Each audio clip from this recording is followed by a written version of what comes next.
They have proven it in 1952, they have proven it in 1971, and you will be surprised that when we declared that we will be building digital Bangladesh, no one in the world thought of putting digital term before their country's name. We are the first to give the word digital with a country's name to the world.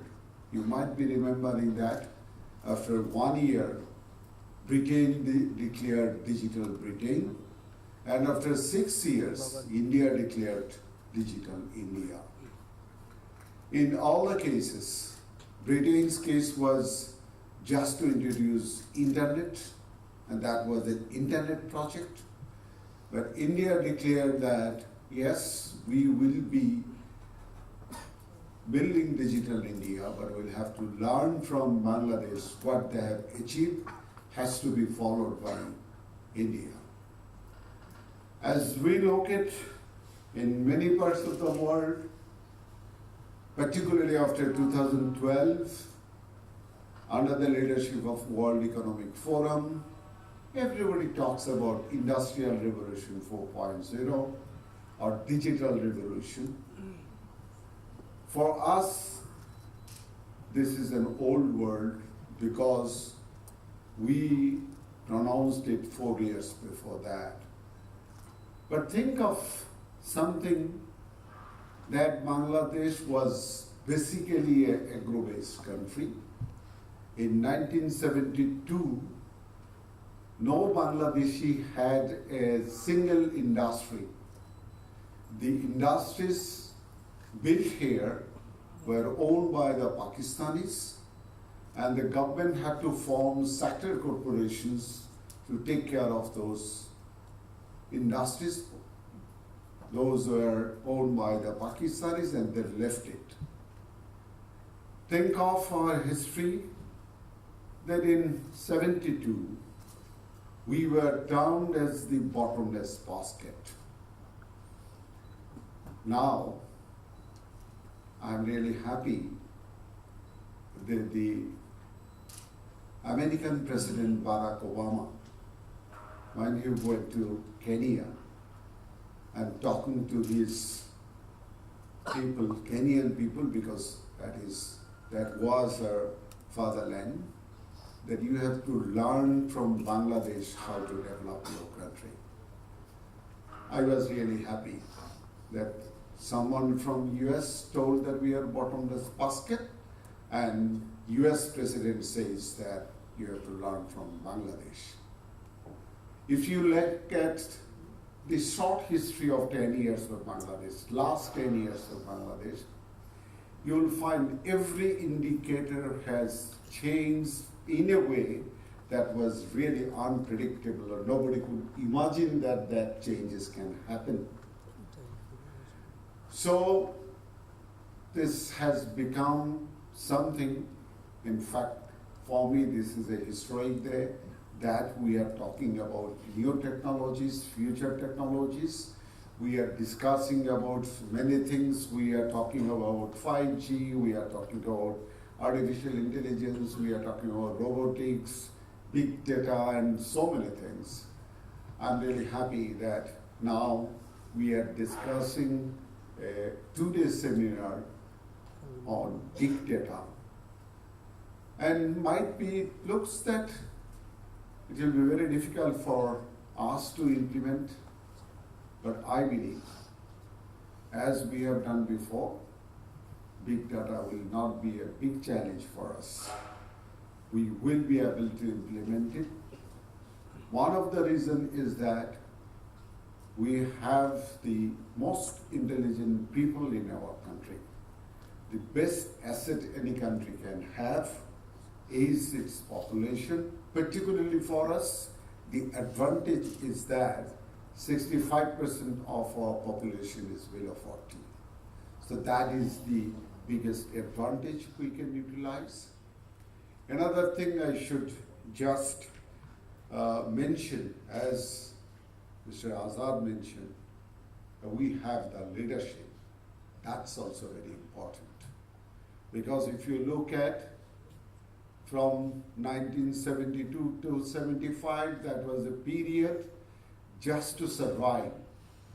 A war-torn country, to provide food and the basic necessity to the people.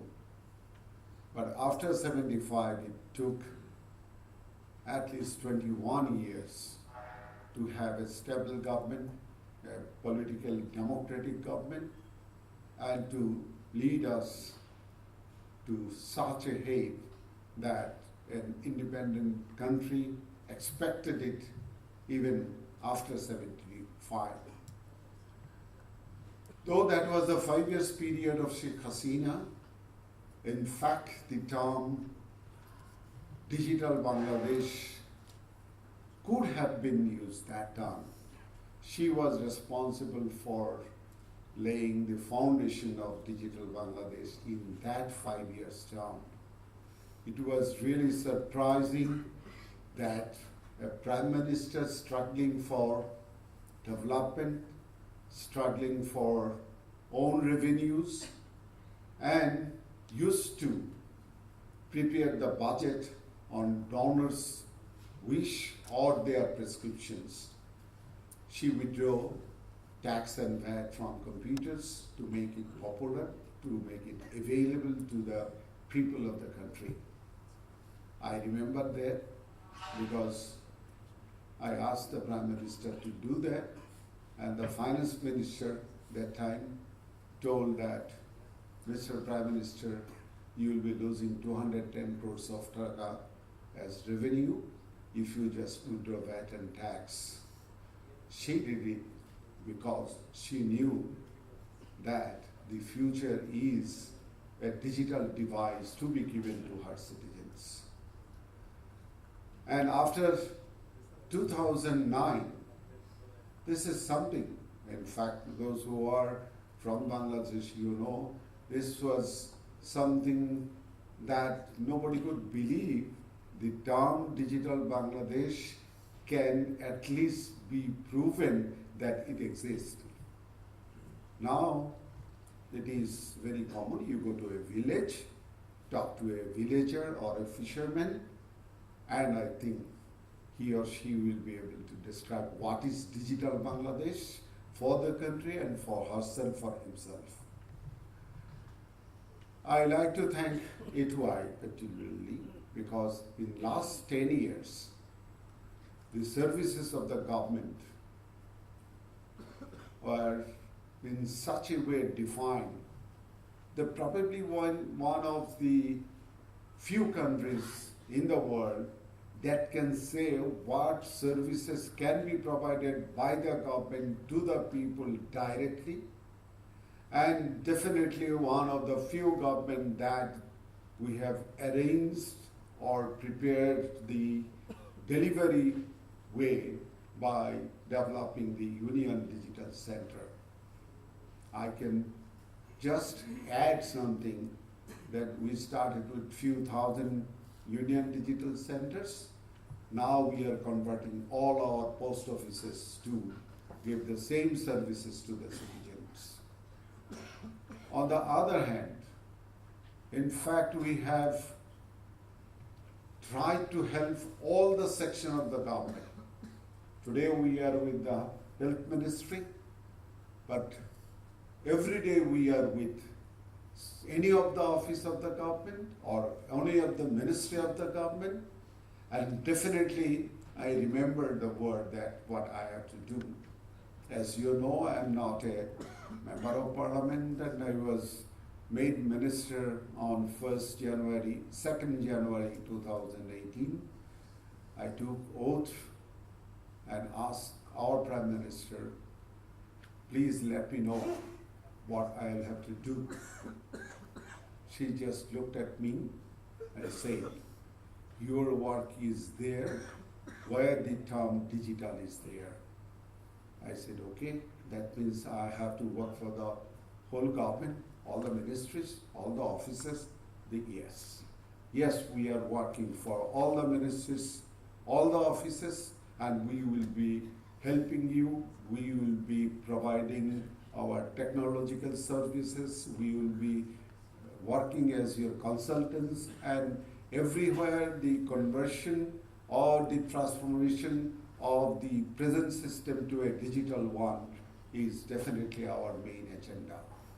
So I'm really happy that such a beautiful international workshop has been held today, and I'm sure we will be not only successful in healthcare system, we need to have big data to be implemented in our everyday life, in every aspect of the society, and we will be definitely successful.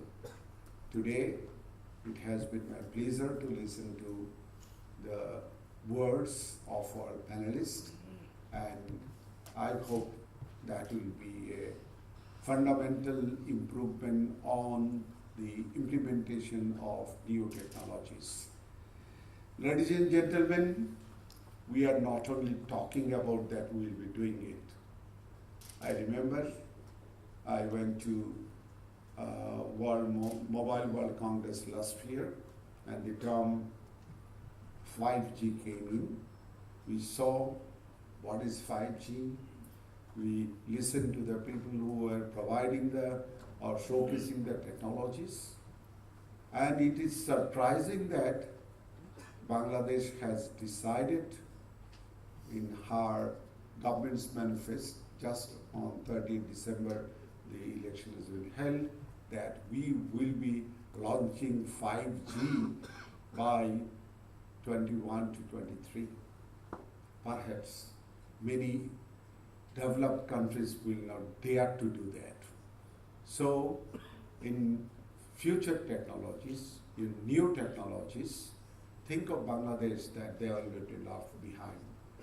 Usually what I say is that the printing machines were invented in Germany in 1454. We got it in 1778.